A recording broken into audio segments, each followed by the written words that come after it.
Eric here for GMODISM, and we're gonna put in a SIM card in an iPhone. And here is everything we need: a SIM card, a little clip like this, or you can use a proper extractor, that works too. What you basically do is you just insert this little clip here, or the extractor, in this little pinhole, and you can remove this tray very easily. Then you have the SIM card, you just put it in the tray, and guess what? You just put it back like that.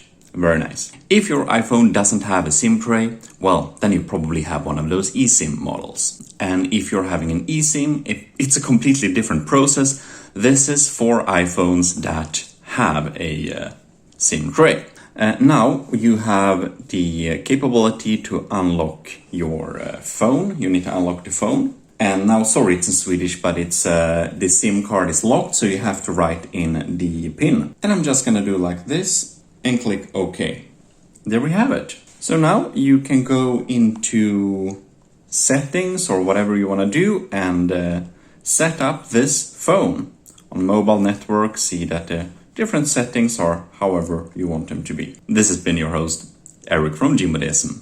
Subscribe, I'll see you next time.